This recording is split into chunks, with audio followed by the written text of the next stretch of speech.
नमस्ते बच्चों, my self Jaiswal sir. हम पढ़ रहे हैं class 9th mathematics, areas of parallelograms and triangles.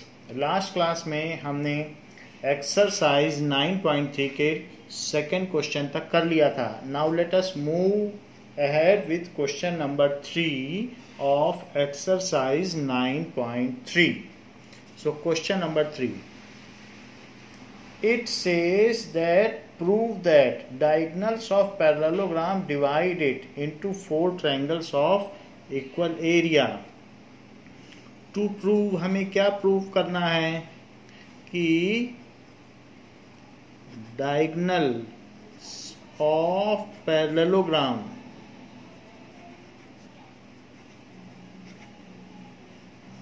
divides it into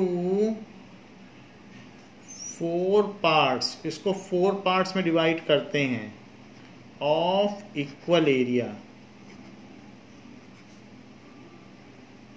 ऐसा कहा जा रहा है। So let us take a parallelogram.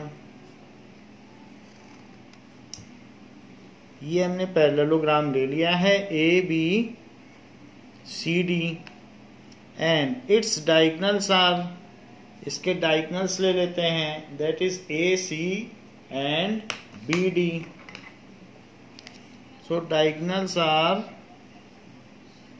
A C and B D, they intersect at O।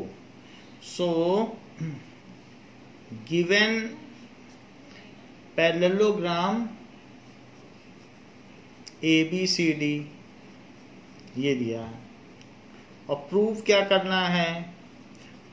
To prove area AOD is equals to area DOC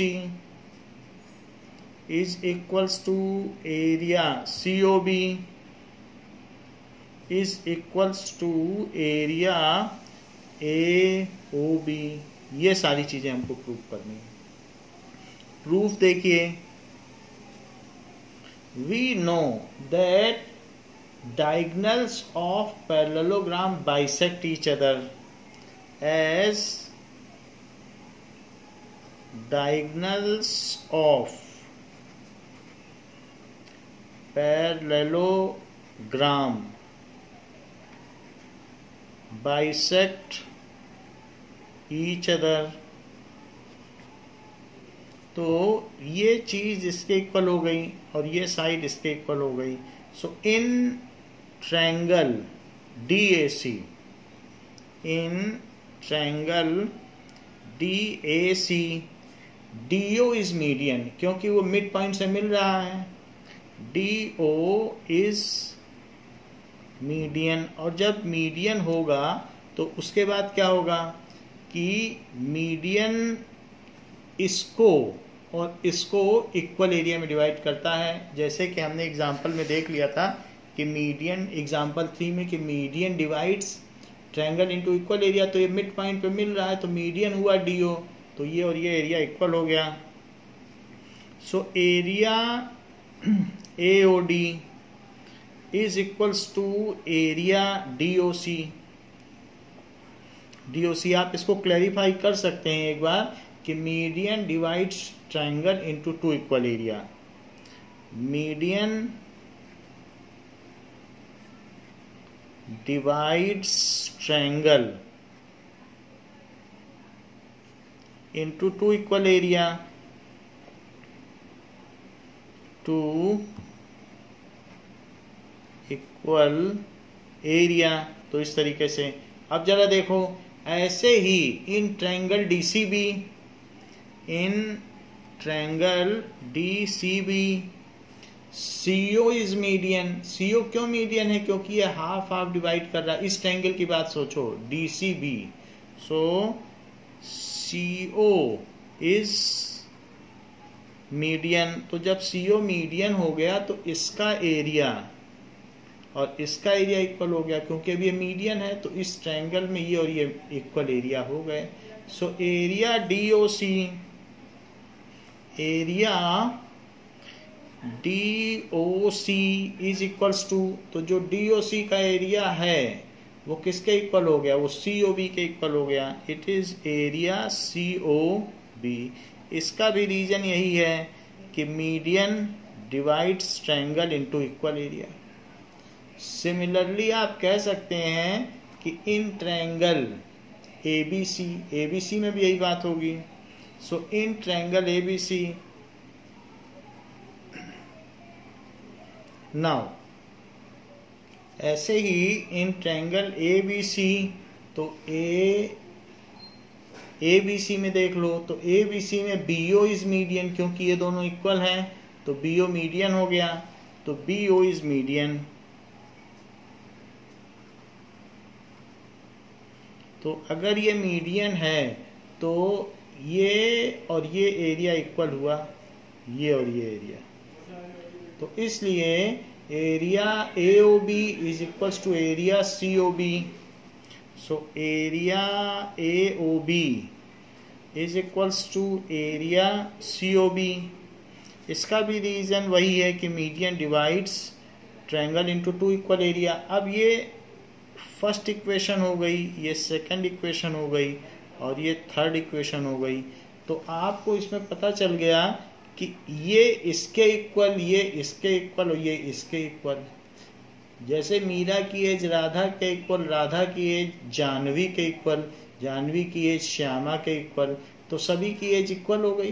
तो ये इनकी as इसके equal, इनकी एज इसके इक्वल, इनकी एज इसके इक्वल, तो चारों की तो इक्वल हो गई। तो इसलिए by 1, 2 and 3, 1, 2 and 3 area AOD is equals to area DOC, DOC is equals to area COB is equals to area AOB. So diagonal divides parallelogram into 4 parts of equal area. So diagonal divides parallelogram in 4 parts of equal area। ये बात हो गई, यही हमें proof करना था। Now अब देखें कि फोर्थ क्वेश्चन क्या कहता है। Fourth question says that ABC and ABD are two triangles on the same base AB। जरा चेक करें कि AB बेस है तो दो ट्रायंगल हैं इसमें, एक तो ACB, AB बेस है तो ACB है, और दूसरा ट्रायंगल है ADB, ये भी, तो ये एक दूसरा ट्रायंगल है ADB। इन दोनों का कॉमन बेस है। तो ये गिवन है कि triangle ADB and triangle ACB on common base and opposite side, on common base and opposite side, तो दोनों अपोजिट साइड में हैं। इसके अलावा भी एक बात कही गई है कि लाइन सेगमेंट CD, एक लाइन सेगमेंट ले लिया गया है CD और वो किसी पॉइंट O पर इक्वली डिवाइड होता है, and CO is equals to DO, ये भी कहा गया है। तो जब ये सारी चीजें कही गई हैं तो आपसे प्रूफ क्या करवाया जा रहा है, to prove that area ABC is equals to area ADB।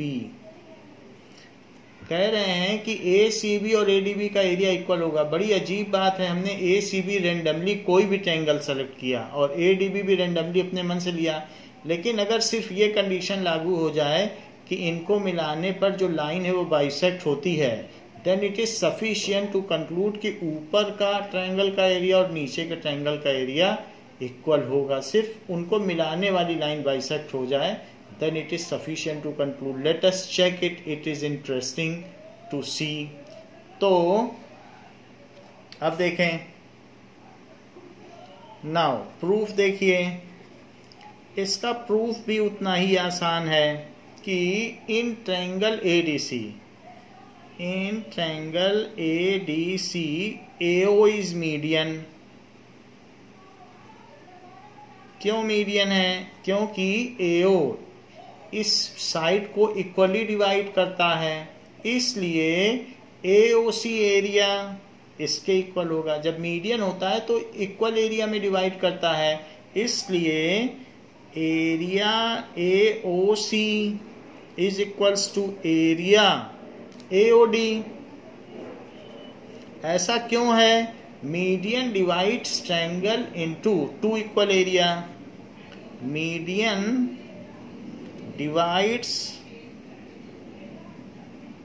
Triangle into two equal areas. जैसा कि ऊपर हमने लिखा था, वैसे ही in triangle BCD, in triangle BCD में भी देखें। बताओ मीडियन क्या है? BO is median. BO is median. कैसे मीडियन है? क्योंकि वो सामने वाली साइड को हाफ हाफ डिवाइड कर रहा है, इसलिए BO भी मीडियन हो गया। अब देखो, तो इसलिए जो इधर का एरिया होगा और इधर का एरिया होगा वो भी इक्वल होगा।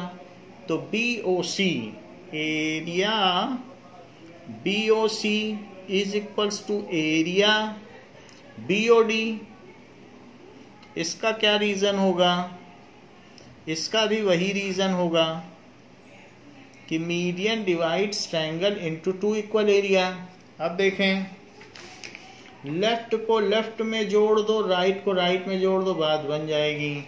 सो दो बार आप मीडियन वाला कॉन्सेप्ट लगा दें और लेफ्ट को लेफ्ट में ऐड कर दें और राइट को राइट में, आपका प्रूफ हो गया। चेक करो। सो एडिंग इक्वेशन 1 एंड 2, ये है इक्वेशन 1 और ये है इक्वेशन 2। तो एडिंग 1 एंड 2,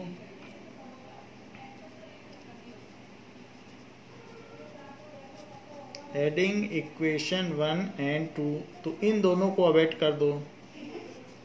तो लेफ्ट वाले में लेफ्ट को ऐड करना, एरिया AOC प्लस एरिया, इन दोनों को ऐड कर दिया BOC is equals to area AOD plus area BOD। ये हमने इन दोनों को आपस में ऐड कर दिया। जरा देखें ऐसा करने से क्या होगा। तो ये जरा देखो कि एरिया AOC और BOC मिलके क्या होगा, AOC और BOC। तो हमने शुरू में बेसिक कॉन्सेप्ट पढ़ा था कि दो एरिया जो आपस में ओवरलैप न करते हों तो उनका सम कर दो तो टोटल एरिया आ जाता है। इसलिए AOC और BOC का एरिया मिलके ABC है। तो इसलिए इससे ये इम्प्लाई होता है area ABC is equals to area, और इसी तरीके से AOD प्लस BOD, तो एरिया AOD और BOD को जोड़ दो तो वो मिलके ABD बन जाएगा। तो इस तरीके से हम देख सकते हैं कि ऊपर का area, so this is equal to this, this is equal to this, so this plus this is equal to this plus this. जैसे 2 is equal to 2, 4 is equal to 4, तो 2 plus 4 is equal to 2 plus 4, तो 6 is equal to 6। बस वही बात हमने कर दी। अब देखो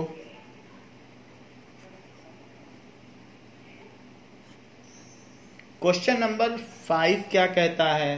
5 says that D, E, F are the midpoints of the sides। ऐसा कहा गया है कि D E F mid point है। सो पहले ए बी सी ट्रायंगल बनाओ, फिर उनके मिड पॉइंट बनाओ। तो फिगर नहीं दिया है, फिगर खुद बनाना है। तो इट इज ए बी सी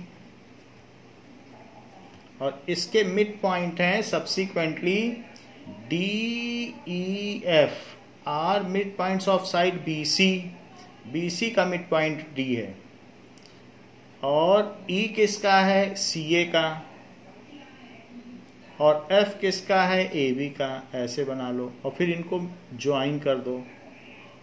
ये तो ये कहा गया है गिवन में कि ट्रायंगल एबीसी गिवन है and D E and F are mid points of BC, CA and AB। इतनी बात दी गई है। टू प्रूव क्या करना है, we have to prove, first चीज प्रूव करनी है कि BDEF इज पैरेललोग्राम। BDEF इतना पार्ट एक पैरेललोग्राम है। BDEF is parallelogram. इसको पहले प्रूव करते हैं। अब जरा देखें कि अगर मिड पॉइंट से मिड पॉइंट को मिलाया जाए तो मिड पॉइंट थ्योरम क्या कहती है। So in triangle ACB ED, E and D are midpoints. E and D are midpoints of side AC and BC. So by midpoint theorem, midpoint से midpoint को मिलाओगे तो लाइन बेस के parallel होगी या third side के parallel होगी। So by midpoint theorem, so midpoint theorem बोलती है कि ED is parallel to AB। ये चीज जो मिड पॉइंट से मिड पॉइंट को मिलाओगे तो इसके पैरेलल होगी और ED और क्या होगा, ED is equals to half of AB। वो उसकी कोरोलरी है, यानी उसका एक एनेक्शर है। तो इस तरीके से, और हमें मालूम है कि ये सारा जो ये इसका मिड पॉइंट है, ये इसका मिड पॉइंट है और ये इसका मिड पॉइंट है, ये मिड पॉइंट्स हैं अपनी अपनी साइड्स के। तो ED AB के पैरेलल है मिड पॉइंट थ्योरम से, और साथ में हाफ भी है। तो हाफ ऑफ AB क्या होगा, हाफ ऑफ इस पूरे का हाफ क्या होगा, चाहिए लिख लो इधर वाला और चाहिए लिख लो, क्योंकि ये दोनों तो इसको बाइसेक्ट कर रहे हैं ना। F इसका मिड पॉइंट है। तो अगर एक रोटी का आधा लेना चाहते हो हाफ, तो जो भी है that is equals to, you can say half of AB can be written as AF, half of AB can be written as FB, क्योंकि ये दोनों ही इक्वल हैं। तो इस पूरे के हाफ को ये भी लिखा जा सकता है या ये भी, दोनों इक्वल पार्ट्स हैं। तो ED is parallel to AB and ED is equals to FB। जरा चेक करें, ED is parallel to AB को क्या लिखा जा सकता है, ED is parallel to AB को लिखा जा सकता है ED is parallel to FB। ऐसा मैं क्यों लिख रहा हूं, क्योंकि जो लाइन पूरी लाइन के पैरेलल होगी तो वो उसके पार्ट के भी पैरेलल होगी। सो यहां लिख सकते हैं, ऐसा क्लैरिफिकेशन में क्यों दिया है कि पार्ट ऑफ पैरेलल लाइंस। और ये क्यों मैंने हाफ AB की जगह FB क्यों लिख दिया कि पूरे का आधा जो है वो FB है, क्योंकि F is mid point, F is, दोनों का क्लैरिफिकेशन दे दिया। अब जरा चेक करो, इस पूरे EDBF में अपोजिट साइड्स पैरेलल भी हैं और इक्वल भी हैं। देख लो, EDFB के इक्वल है और EDFB के पैरेलल भी है। So if one pair of opposite sides in a quadrilateral is equal and parallel, जो कि क्वाड्रिलेटरल चैप्टर की एक थ्योरम है कि एक पेयर भी अगर इक्वल भी हो और पैरेलल भी हो तो वो पैरेललोग्राम होता है। तो हम इसके बेसिस पे कह सकते हैं इन EDBF या BDEF, जो लिखा है वही लिख लो, इन BDEF one pair of opposite sides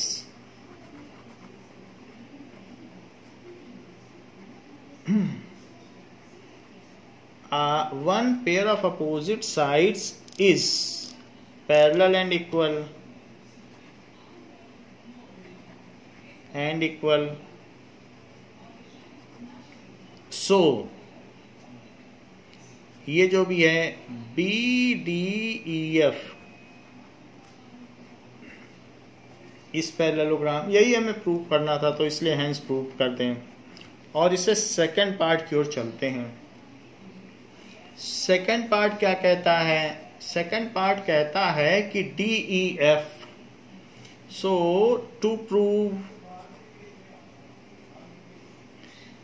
area DEF is equals to 1/4 area ABC। ये चीज आपको प्रूव करनी है कि ये जो बीच वाला बनेगा मिड पॉइंट को मिलाने से, इसका जो भी एरिया होगा वो पूरे का 1/4 होगा। लेट अस सी इट, इसको प्रूव कर दें। नाउ अब देखें, इसी तरीके का ट्रायंगल जो ऊपर बना था हम फिर से बना लेते हैं, जिससे कि उसी के साथ साथ हम चल सकें। सो ये हमने मिड पॉइंट को मिला लिया, तो ये ABC है, दिस इज ABC। अब देखो, और ये हो गया DEF। ये साइड इसके इक्वल, ये साइड इसके इक्वल और ये साइड इसके इक्वल है, ये चीजें। तो BDEF पैरेललोग्राम है, BDEF। तो diagonal divides parallelogram into two congruent triangles of equal area.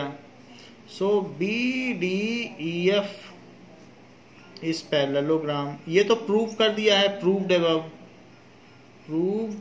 above। and diagonal DEF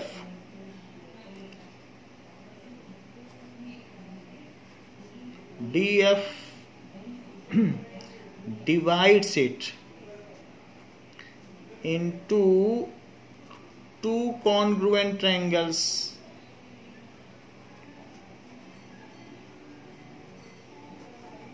तो ये ट्रायंगल इसके कॉन्ग्रुएंट होगा, और अगर ट्रायंगल कॉन्ग्रुएंट्स होते हैं, further congruent triangles are equal in area. Further कोई भी कॉन्ग्रुएंट फिगर हो तो congruent triangles are equal in area. जब ये एक पैरेललोग्राम है तो ये दोनों कॉन्ग्रुएंट फिगर हुए और इसमें डायगोनल ने इसको डिवाइड कर दिया कॉन्ग्रुएंट ट्रायंगल्स में, और इनका एरिया भी इक्वल होगा।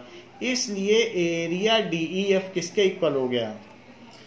Area DEF is equals to area BDF। ऐसे हो गया। जैसे मैंने इसे पैरेललोग्राम प्रूव किया, आप ये भी प्रूव कर सकते हो कि ये भी एक पैरेललोग्राम है। कैसे कर सकते हो, जरा चेक करो। यहाँ पर आपने क्या लिखा था? ED is parallel to AB, तो ED इज पैरेलल टू फिर BF कर दिया था, ये FB कर दिया था। अब उसकी जगह AF लिख लो। जब ये पूरे के पैरेलल है तो इसके भी पैरेलल होगा पार्ट के, तो ये ना लिख के ये लिख दो, और साथ में ED is equals to half AB की जगह FB ना लिखो, AF लिख दो, तो ये भी पैरेललोग्राम हो जाएगा। तो सिर्फ आपको चीजें यहाँ बदलनी है। अब FB की जगह AF लिख देना है और हाफ AB जो है उसकी जगह AF लिख देना है, तो ये इसके पैरेलल भी हो जाएगा और इक्वल भी। ऐसा आपको करना नहीं है, ये सिर्फ सिमिलरली करके करना है, लेकिन ऐसा आसानी से किया जा सकता है। So similarly AFDE is parallelogram. Similarly, AFDE is parallelogram। और अगर ये पैरेललोग्राम है तो EF is its diagonal और ये इसे इक्वल एरिया में डिवाइड करेगा, तो जो इसका और इसका एरिया इक्वल था तो इसका इसके भी इक्वल होगा, क्योंकि ये डायगोनल है तो इसे इक्वल एरिया में डिवाइड करेगा। तो area DEF is equals to area AEF। ये हो गया। ऐसा क्यों? क्योंकि डायगोनल डिवाइड्स जो भी होगा in equal area, parallelogram in equal area. तो यहाँ पर ये भी रीजन है, ऊपर आपने रीजन दे दिया, फिर से देने की जरूरत नहीं है। अब इसको देखो, ये भी तो एक पैरेललोग्राम बन जाएगा इसी तरीके से। ऐसा मैं क्यों कह रहा हूँ? क्योंकि ये मिड पॉइंट से मिड पॉइंट मिल रहा है, तो मिड पॉइंट से मिड पॉइंट मिल रहा है तो वो पूरे के पैरेलल, और साथ में ये इसके हाफ है, तो it is parallel to this, पूरे के पैरेलल है तो इसके पैरेलल। और हाफ की जब बात की जा रही है, हाफ ऑफ BC, तो हाफ ऑफ BC तो DC ही है, तो ये इसके पैरेलल भी है और इक्वल भी है, इसलिए ये भी एक पैरेललोग्राम है। ये भी आपको प्रूव करने की जरूरत नहीं, क्योंकि रैंडमली हमने एक को पकड़ के प्रूव कर दिया और सभी उसी तरीके से हैं, तो सब उस तरह से हो जाएंगे। तो इसलिए DFEC इस पैरेललोग्राम,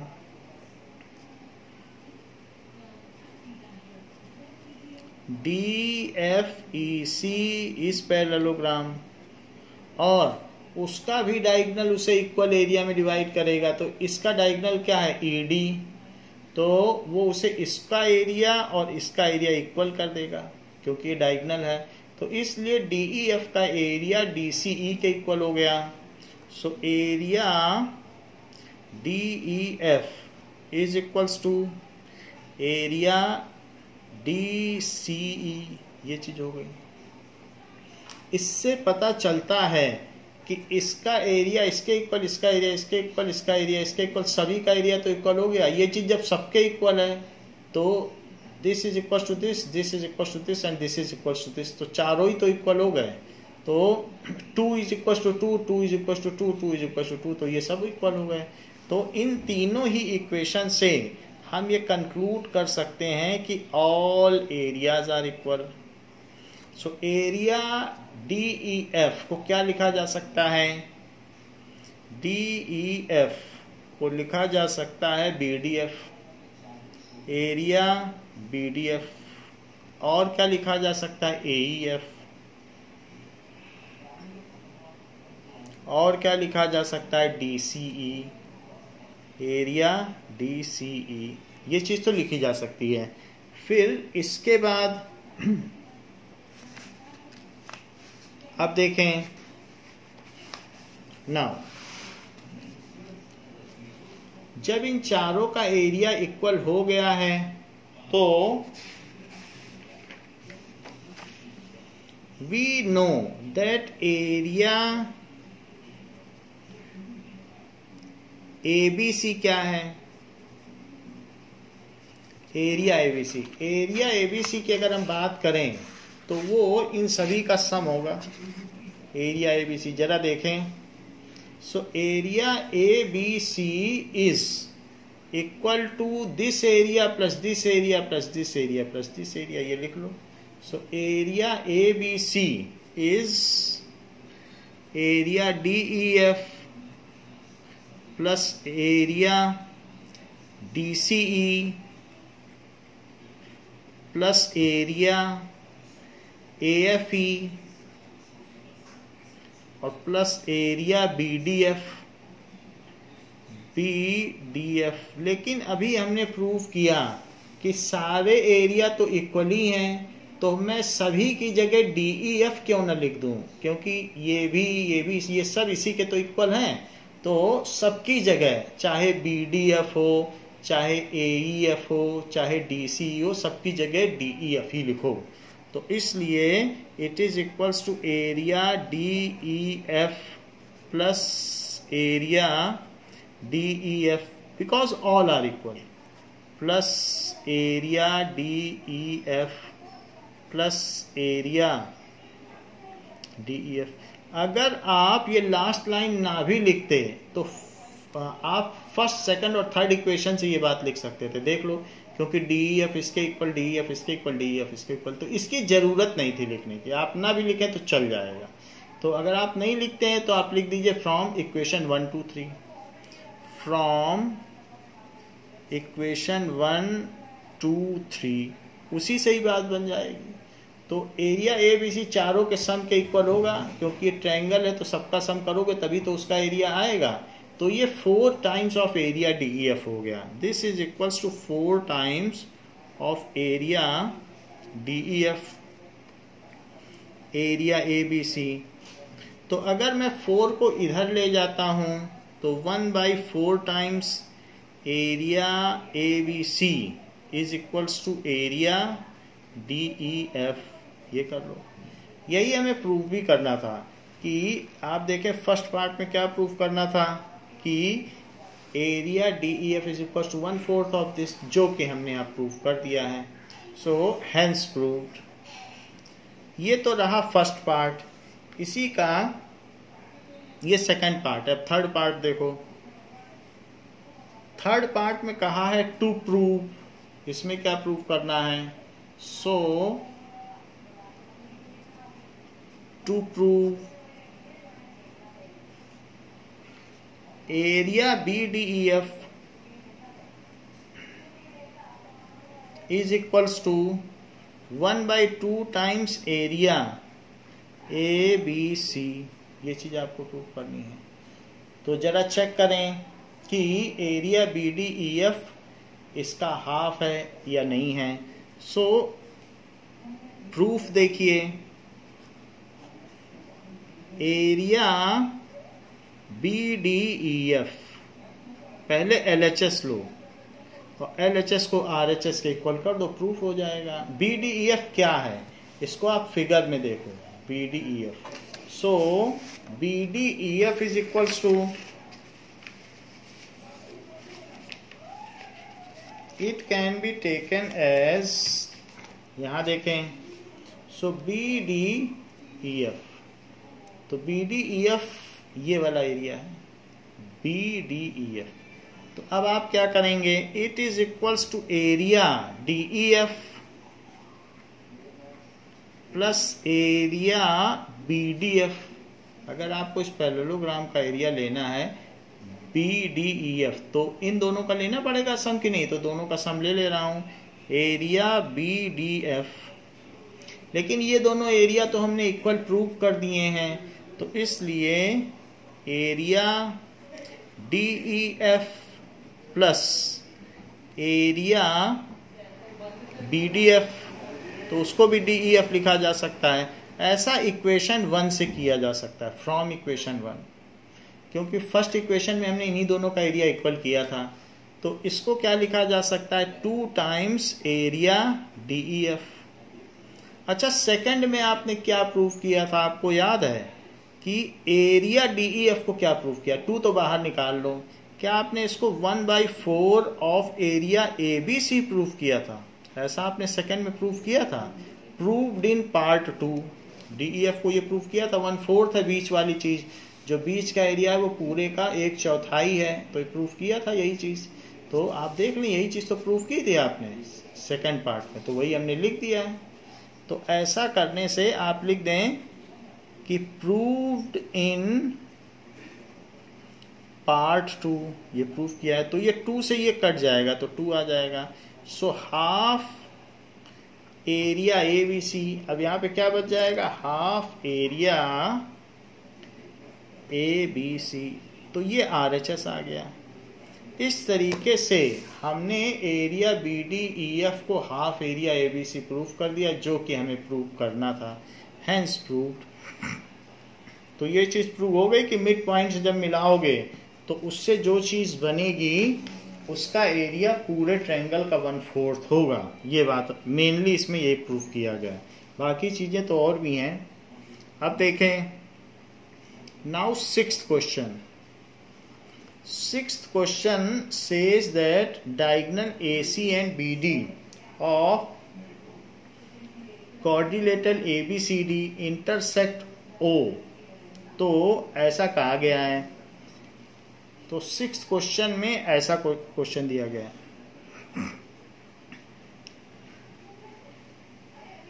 फिगर भी दिया गया है, तो फिगर हम बना लेते हैं, जैसा बुक में वैसा बना लेते हैं। तो ये क्वाड्रिलेटरल करके दिया है, पैरेललोग्राम करके नहीं दिया है। पैरेललोग्राम तो हमें प्रूव करना है। So this is given as a quadrilateral. Now अब देखें,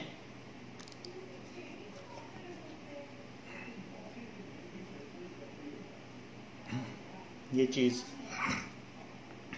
now ABCD is a quadrilateral. ABCD is a quadrilateral, and O is the intersection point of diagonals. So given क्या है?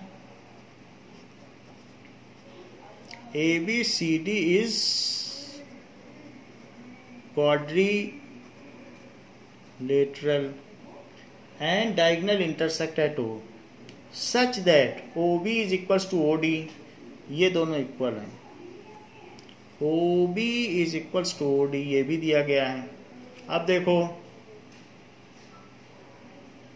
कि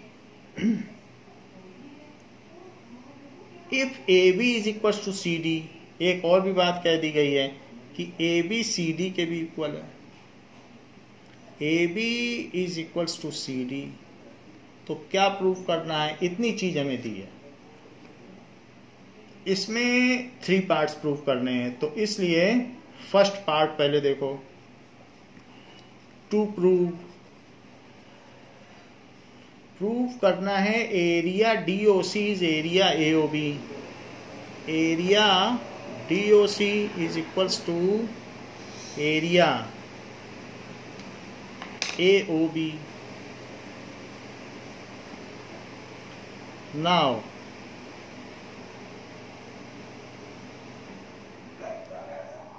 area DOC is equals to area AOB। Proof देखिए, तो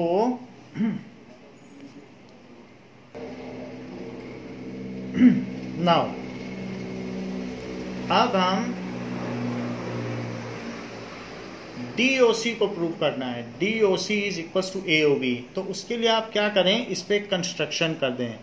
draw perpendicular from D on AC and draw perpendicular, यहां से भी एक perpendicular डालें, तो दोनों तरफ से आप परपेंडिकुलर डाल दें। फ्रॉम B, तो इन परपेंडिकुलर्स का नाम आप कुछ भी डाल दें, M और N डाल दें, M और N। So draw DM perpendicular to AC and BN perpendicular to AC, ये हमने परपेंडिकुलर डाल दिया है। नाउ इन दोनों ट्रायंगल्स को लीजिए, this is triangle DOM। So in triangle DOM and triangle DOM लिया है तो BON, triangle BON। देखिए DOM किसके इक्वल है? Angle DOM is equals to angle BON के इक्वल है। ऐसा क्यों है? ये दोनों एंगल क्यों इक्वल हैं? Because vertically opposite angle, vertically opposite angles हो गए। DMO किसके इक्वल है? DMO is equals to BNO, each 90 by construction,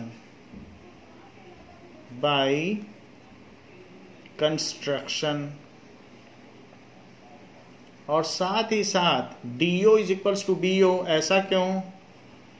is equals to given, so DO is equals to BO, ये दिया गया है।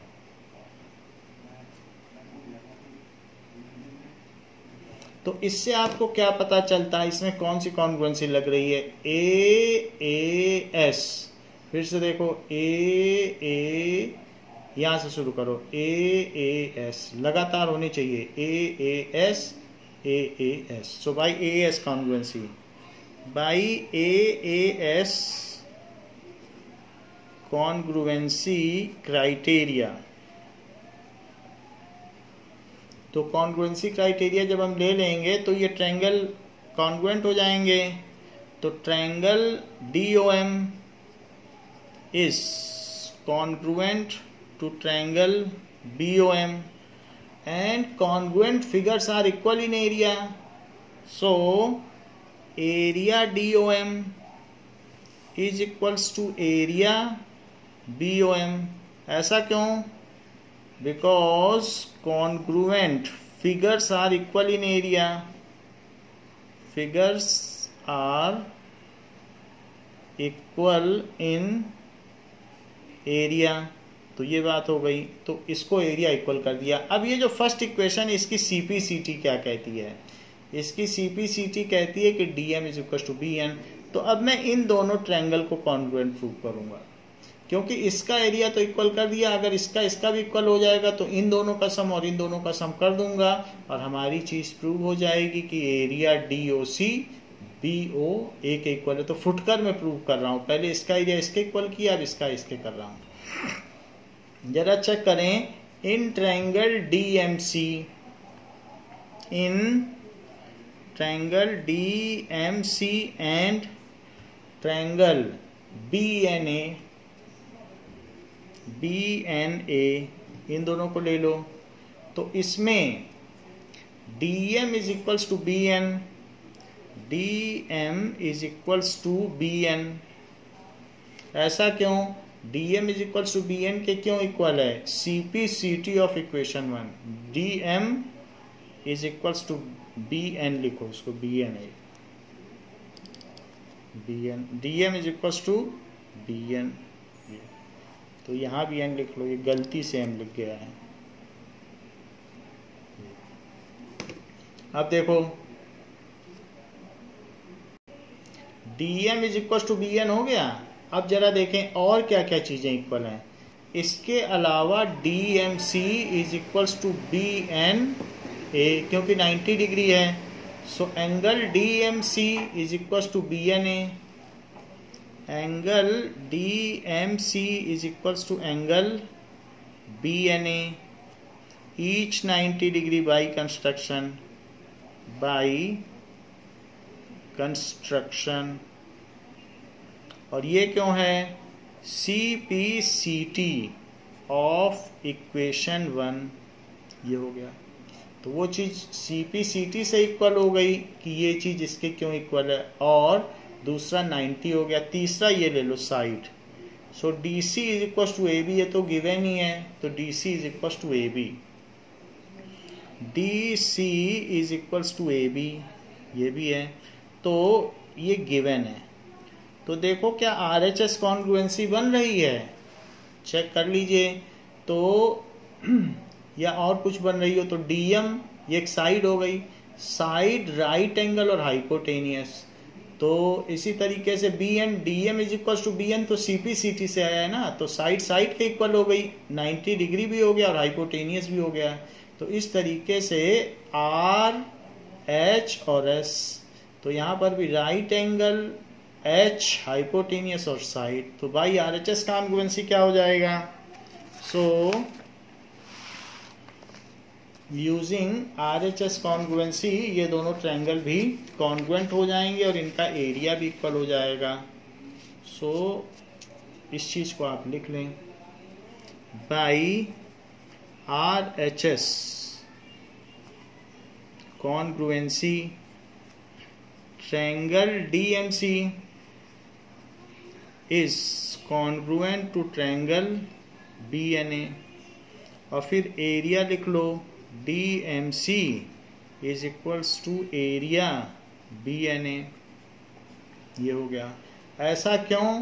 क्योंकि congruent figures are equal in area, congruent figures are equal in area,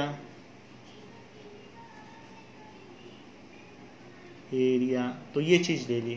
अब जरा check करें, हमारे पास दो एरिया इक्वल आ गए, एक एरिया DOM और DMC और दूसरा आ गया BON और BNA। इन दोनों को ऐड कर दो, adding equation 1 and 2, add equation 1 and 2, left वाला लेफ्ट से ऐड करो, राइट वाला राइट से, DOM और DMC को ऐड करो।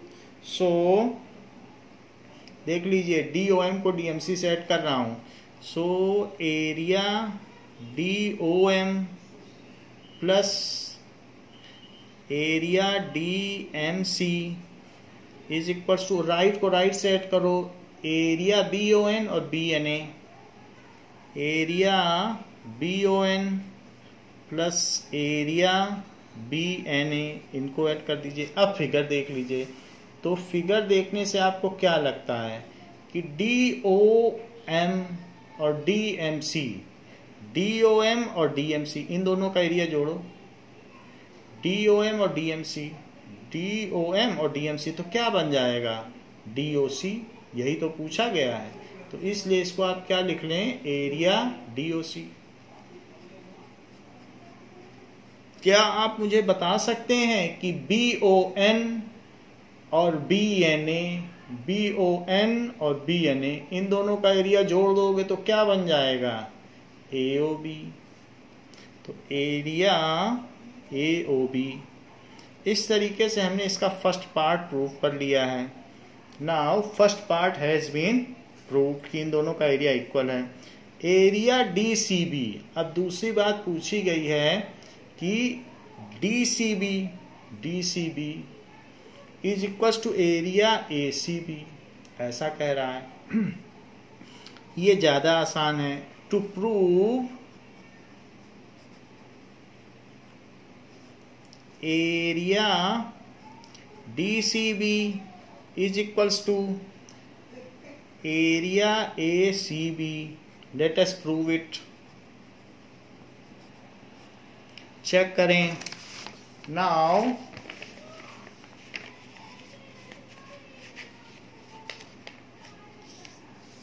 फिगर में दिया गया है कि यहां देखो कि हमें DOC ये पता है कि एरिया DOC, ये तो मालूम है कि DOC इसके इक्वल है। हमें क्या मालूम है कि जो DOC का एरिया है, ये है DOC का एरिया, वो किसके इक्वल है? DOC का एरिया इसके इक्वल है, AOB के। इतना हमको पता चल चुका है।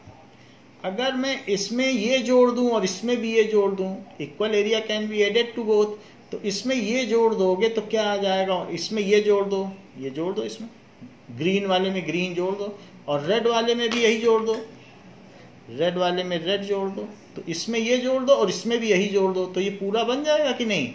DCB, और इसमें ये जोड़ दोगे तो ACB आ गया। बस इसी में आप AOB COB दोनों तरफ जोड़ दो। तो एरिया DOC, जो कि पिछले पार्ट में प्रूव किया गया, proved in part 1, is equals to area AOB adding area BOC on both side, on both sides. तो क्या होगा बताओ? Area DOC plus area BOC, और उधर वाले में भी जोड़ो, area AOB plus area BOC,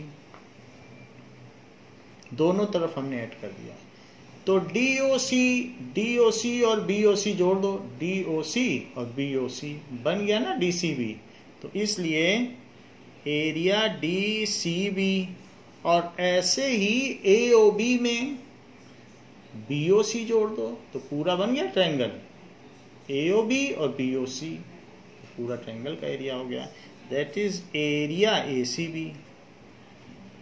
तो ये चीज हमने इसमें भी जोड़ दी और इसमें भी जोड़ दी। इसमें जोड़ने पर ये ट्रायंगल बन गया और इसमें जोड़ने पर ये ट्रायंगल बन गया। बस आ गई बात, हैंस प्रूव्ड। तो थर्ड पार्ट देख लीजिए। थर्ड पार्ट में कह रहा है DA is parallel to CB, ये प्रूव करो। to prove DA is parallel to CB, यानी ये आपको प्रूव करना है, या ये प्रूव करना है कि ABCD इज पैरेललोग्राम, कुछ भी प्रूव कर दें, और ये प्रूव कर दो, या ये कह रहा है कि ABCD इज पैरेललोग्राम। जरा चेक करें तो these triangles lie on same base and are equal in area। तो ये जो भी चीज है ये कन्वर्स है, यानी 9.3 थ्योरम है कि two triangles lying on same base and are equal in area. एक ये ट्रायंगल है रेड वाला और एक ग्रीन वाला, यही दोनों तो हैं। तो रेड वाला ट्रायंगल, क्योंकि ये आया अभी हमने प्रूव किया है, तो रेड वाला ट्रायंगल ये हो गया, और ग्रीन वाला ट्रायंगल कौन सा हो गया, ये। तो दोनों ट्रायंगल, एक ये ग्रीन और एक ये red, these are on same base and equal in area so they lie on same parallel। ऐसा भाई थ्योरम 9.3 से है, तो ये लाइन इसके पैरेलल हो गई। तो ये बात लिख लें कि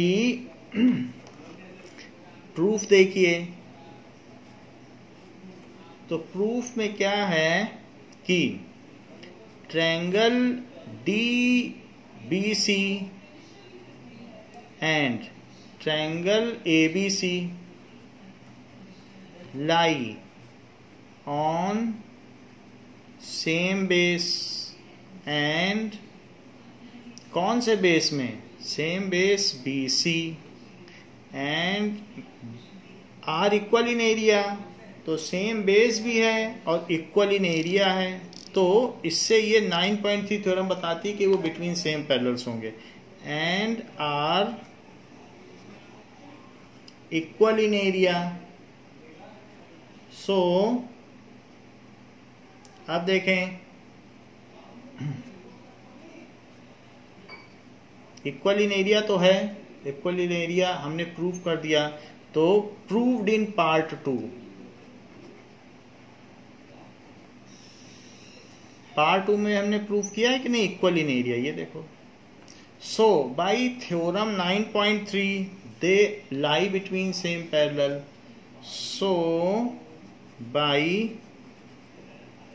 theorem 9.3 they lie between same parallels। तो इसलिए BC DA के पैरेलल हैं। So BC is parallel to DA, ये तो हमें पता चल गया। जो उसने पूछा था कि DA is parallel to CB, ये हमने प्रूव कर दिया है।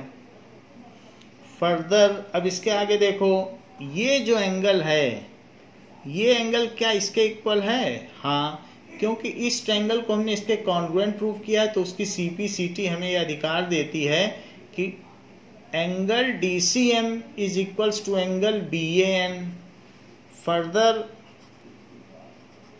Further angle DCM is equals to angle, ये DCM है और दूसरा कौन सा है? BAN। एंगल BAN ये किससे आया? CPCT of congruency triangle DCM और BCM की जो कॉन्ग्रुएंसी है उससे आया। सो CPCT of triangle DCM is congruent to triangle BAN, जो कि हम प्रूव कर चुके हैं। इसी के बेसिस पर तो हमने इनका एरिया इक्वल किया था। तो ये एंगल अगर इसके इक्वल आ गया, लेकिन यहाँ तो Z बन रहा है, ऐसे देखो ये एंगल इक्वल आ रहा है कि नहीं, ऐसे। तो इसलिए but they are alternate interior angle, but these are alternate interior angles. तो अगर ये अल्टरनेट इंटीरियर एंगल्स हैं तो इससे क्या पता चलता है? DC is parallel to AB। So DC is parallel to AB, alternate interior angle होते हैं तो वो साइड्स पैरेलल हो जाती हैं। तो ये पैरेलल और ये parallel, So both pair of opposite sides in ABCD is parallel. So both pair of opposite sides in ABCD is parallel. वो दोनों पैरेलल हो गई. So ABCD is parallelogram. ये पैरेललोग्राम हो गया. चाहे तो आप यहाँ पर भी प्रूव हो ही गया था, वो जो प्रूव करवा रहा था कि DA is parallel to CB, यहाँ पर भी हेंस प्रूव लिख सकते थे, लेकिन मैंने आपको पूरी बात बता दी कि अगर पैरेललोग्राम भी आ जाए तो पैरेललोग्राम भी प्रूव आप कर सकते हैं, तो पैरेललोग्राम भी प्रूव कर दीजिएगा. तो इस तरीके से हम लोगों ने एक्सरसाइज के क्वेश्चन नंबर 6 तक कर लिया है. नाउ इसके आगे के क्वेश्चन हम नेक्स्ट एक्सरसाइज में नेक्स्ट क्लास में करेंगे. इस क्लास के लिए बच्चों इतना ही. Thank you.